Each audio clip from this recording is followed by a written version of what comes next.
بیان کو صدقہ جاریہ کی نیت سے شیئر کریں، ہو سکتا ہے آپ کا ایک شیئر کسی کی بھی زندگی بدل دے۔ سب سے بڑا جرم ہے اس کی ذات میں شریک ٹھہرانا، اس سے بھی درگزر کرتا رہتا ہے۔ منافقت دنیا کا سب سے بڑا کفر ہے، اللہ اس کو بھی مہلت دیتا رہتا ہے، لیکن دنیا کی تاریخ یہ بتاتی ہے کہ بے حیا قوموں کو اللہ نے بہت کم مہلت دی، پھر انہیں اللہ تعالیٰ نے مسل دیا، مٹا دیا، تباہ و برباد کیا۔ تو جس قوم سے نکاح نکل جاتا ہے وہ قوم بے حیا ہو جاتی ہے، اور جب بے حیائی آتی ہے تو سارا دین نکل جاتا ہے اور اللہ کے عذاب کے کوڑے ان پر برسنا شروع ہوتے ہیں۔ معاشرے میں حیا نکاح سے باقی رہتا ہے، جتنا نکاح آسان ہوگا معاشرے میں زنا مشکل ہوگا، جتنا نکاح مشکل ہوگا اتنا زنا آسان ہوگا۔ جب زنا ہوتا ہے تو نسل بگڑ جاتی ہے، نسلیں برباد ہو جاتی ہیں، پھر ان قوموں سے اللہ زندہ رہنے کا حق واپس لے لیتا ہے اور زمین کا نیچے ان کے لیے پھر بہتر کر دیا جاتا ہے زمین کے اوپر سے۔ تو میرے بھائیو، اسلام عبادت سے شروع ہوتا ہے، اخلاق پہ مکمل ہوتا ہے، اخلاق حیا سے مکمل ہوتے ہیں اور حیا نکاح سے مکمل ہوتا ہے۔ ہم ایک نکاح کی تقریب میں صرف نکاح کی بات نہیں کی، میں نے آپ کے سامنے پورے دین کی ایک مختصر ترتیب رکھی ہے۔ اس دین میں ایک حصہ عبادت حقوق اللہ، ایک حصہ اخلاق حقوق العباد، اس حقوق العباد میں ایک نکاح ہے جس کو اللہ کے نبی نے خود کر کے دکھایا۔ اللہ نے ارشاد فرمایا فَانْكِحُوا مَا طَابَ لَكُمْ، یہاں طابہ کا لفظ، اور ایک جگہ اللہ تعالیٰ فرماتا ہے وَلَا أَن تَبَدَّلَ بِهِنَّ مِنْ أَزْوَاجٍ وَلَوْ أَعْجَبَكَ حُسْنُهُنَّ، جہاں ظاہری شکل صورت کی کشش ہو اس کے لیے عربی میں اعجاب کا لفظ ہے، اعجاب، اور جہاں صفات کا تاثر ہو اس کے لیے طیبہ کا لفظ ہے، طاب۔ تو جب اللہ تعالیٰ نے اب ایک جگہ اللہ نے اپنے نبی سے فرمایا کہ میرے نبی بس یہی تیری بیویاں ہیں، تو اس کے علاوہ اب کوئی نکاح نہیں کر سکتا، چاہے کسی عورت کا حسن تجھے کتنا ہی بھا جائے، وَلَوْ أَعْجَبَكَ حُسْنُهُنَّ، چاہے کتنا ہی حسن ہو، اب یہی تیری بیویاں ہیں، اس کے علاوہ نہیں۔ جب شادی کرنے کا حکم دیا اللہ نے فَانْكِحُوا، نکاح کرو، تو کہا مَا طَابَ لَكُمْ، یہاں شکل صورت کو ذکر نہیں کیا، یہاں طابہ کا لفظ ہے، طابہ طیبہ، خوشبو، خوشبو دیکھی نہیں جاتی، خوشبو محسوس کی جاتی ہے، خوشبو دیکھنے کی چیز نہیں، خوشبو احساسات کی چیز ہے جسے محسوس کیا جاتا ہے۔ تو میرے اللہ کا فرمان ہے اس طابہ کے لفظ میں اشارہ ہے شکل صورت نہ دیکھو، صفات دیکھو، اور ایک حدیث اس کو واضح کرتی ہے تُنْكَحُ الْمَرْأَةُ لِحُسْنِهَا وَلِحَسَبِهَا وَلِمَالِهَا وَلِدِينِهَا فَاظْفَرْ بِذَاتِ الدِّينِ تَرِبَتْ يَدَاكَ، اللہ کے نبی نے فرمایا عورت سے شادی کی جاتی اس کی شکل و صورت کی وجہ سے، اس کے حسب نسب کی وجہ سے، اس کے مال کی وجہ سے، تو میں تمہیں نصیحت کرتا ہوں تم نہ شکل صورت دیکھو، نہ حسب نسب دیکھو، نہ مال دیکھو، فَاظْفَرْ بِذَاتِ الدِّينِ، تم دیندار دیکھو، تم دیندار دیکھو، ہمیشہ خوش رہو گے، ہمیشہ خوشحال رہو گے کہ شکل صورت چند دن کی بہار ہوتی ہے پھر خزاں ہے، شکل و صورت جوانی چند دن کا ساتھ ہے، پھر اس کے بعد ایک لازوال عہد خزاں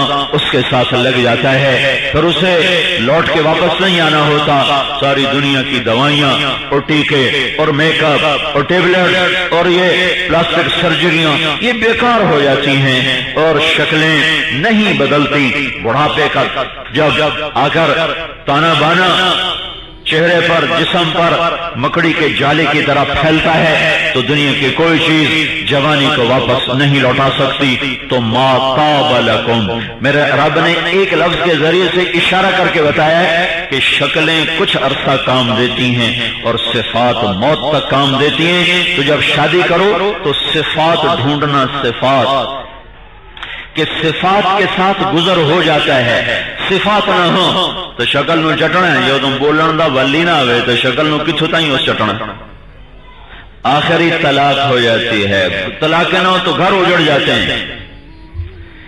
چاہے مرد ہو چاہے عورت ہو، حسن و جمال ایک بڑی عارضی چیز ہے، صفات بڑی پائیدار چیز ہیں۔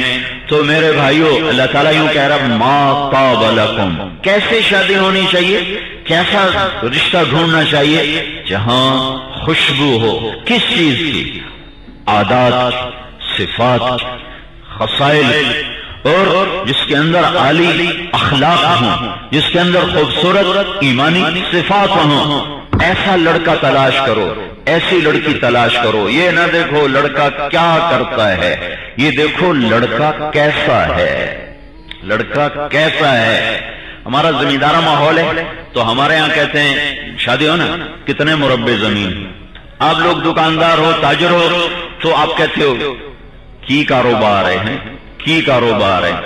یہ کوئی نہیں پوچھتا کہ لڑکا کیسا ہے، اخلاق کیسے ہیں۔ زندگی تو اخلاق سے گزرنی ہے۔ زیور کو چاٹے گا، کوٹھیوں گاڑیوں کو چاٹے گی لڑکی، اگر لڑکی کے اخلاق اچھے نہیں یا لڑکے کے اخلاق اچھے نہیں تو آگ لگ جائے گی۔ سونے چاندی سے کوئی تسکین نہیں، گاڑیوں سے کوئی راحت نہیں۔ زبان کا میٹھا بول ہے جو اندھیرے میں چراغ بن جاتا ہے، اور زبان کا تیز بول ہے جو جلتے چراغ بجھا کے زندگی کو تاریک کر دیتا ہے۔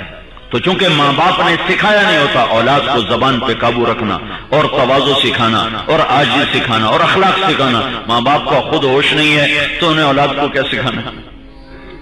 اسکول کالج ویسی کاروباری اڈے ہیں، وہاں کون سکھاتا ہے؟ وہ بھی ایسے ہی سارا۔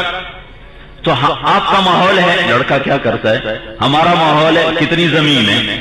تو ہمارے فیملی میں ایک رشتہ تھا، بہت نیک بچی، تو اس کی ماں ماسی نے ایک رشتہ کیا، تو میں نے پوچھا اس کی ماسی سے، میں کہا ماسی لڑکا کیا ہو جائے؟ تو اگو آندھی پترو دے 14 مربع۔ آپ نے میرا سوال سن، میں کہا ماسی چھوڑ کے ہو جائے؟ اگو ماسی آندھی پترو دے 14 مربع۔ تو میں نے بات کو پھر دہرایا، میں کہا ماسی چھوڑ کے ہو جائے؟ اگو ماسی آندھی پترو دے 14 مربع۔ میں نے پھر تیسری دفعہ پوچھا، میں کہا ماسی چھوڑ کے ہو جائے؟ کہ پتر ہو دے 14 مربع۔ میں کہا اماں میں کوئی فارسی بولی جانا، میں کی پوچھی جانا، تو کی دسی جانا؟ میں زمینہ نہیں پوچھیاں، زمینہ نال شادی ہوندی، زمینہ نال گھر وسدن، مربعاں تے جائیداداں نال گھر وسدن۔ 2 سال بعد طلاق ہو، 2 سال بعد گھر اجڑ گیا۔ کہ زندگی پیسے سے نہیں بلکہ آباد ہوتی، زندگی کی آبادی کا تعلق یہ ایک زبان کے میٹھے بول سے ہے۔ جس لڑکے کا بول میٹھا ہوگا، جس لڑکی کا بول میٹھا ہوگا، اس کا گھر ہمیشہ بہار ہی بہار دیکھے گا، کبھی خزاں کے تھپڑے نہیں آئیں گے۔ اور جہاں لڑکی کا بول تیز ہو، لڑکے کی زبان میں تیزی ہو، درگزر نہ ہو، معاف کرنا نہ ہو، وہ گھر جہنم بن جاتا ہے، بھٹی بن جاتا ہے۔ زندگی چیزوں کا نام نہیں ہے، زندگی احساسات کا نام ہے۔ جب احساسات مجروح ہوتے ہیں تو کیا لطف انجمن کا جب دل ہی بجھ گیا ہو، 100 بار چمن مہکا 100 بار بہار آئی، دنیا کی وہی رونق دل کی وہی تنہائی۔ احساسات جب مجروح ہوتے ہیں تو یہ گھی کے چراغ اور سونے چاندی کے برتن اور یہ چمکتی گاڑیاں اور یہ زرد برق لباس اور یہ کھنکتے زیور، میرے رب کی قسم یہ مٹی کے ٹھیکرے بن جاتے ہیں، اور میں نے کوئی چیز نہیں ہے جو دل کی دنیا کو آباد کر سکے۔ جب اخلاق اچھے ہوتے ہیں، زبان کا بول میٹھا ہوتا ہے، گھر میں کسی کی برائی نہیں، کسی کی غیبت نہیں، کسی پہ کیچڑ نہیں اچھالا جا رہا، کسی کی کمیاں نہیں پکڑی جا رہی، خوبیوں کو دیکھا جا رہا ہو، صفات کا تذکرہ کیا جا رہا ہو، تو وہ گھر جنت بن جاتا ہے، وہاں رحمت اترتی ہے۔ ہمارا معاشرہ عجب ہے، ایک لڑکی کو اٹھا کے لے آتے ہیں، میں ایک بول بولوں گا اور لڑکی اپنا گھر، ماں باپ بہن بھائی سب چھوڑ ایک نوجوان کے ساتھ چلی جائے گی اور ہمیشہ کے لیے گھر چھوڑ کے نکل جائے گی۔ اس کو ضرورت ہے محبت دینے کی، اب اس کا دل ادھر نہیں لگا، اب اس کا دل پیچھے ہے، ابھی ماں یاد آئے گی، باپ یاد آئے گا، بہنیں یاد آئیں گی، بھائی یاد آئیں گے، اپنا ماحول یاد آئے گا۔ لیکن سسرال والے آتے کہتے ہیں ہن تو ساڈی ہو گئی، ہن تو پیچھا مڑتے بھی نہیں دیکھنا، ہن تو اے دی بھی خدمت کرنی، تو اے دی بھی خدمت کرنی، تو اے دے کو نہیں بولنا، تو اے دے کو نہیں بولنا، تو اے دے کو نہیں بولنا۔ یہ پابندیاں الگ اور دوربینیں الگ کی کیتی جاندی ہے، کی کیتی جاندی ہے۔ بیٹیوں کے عیب چھپاتی ہیں مائیں،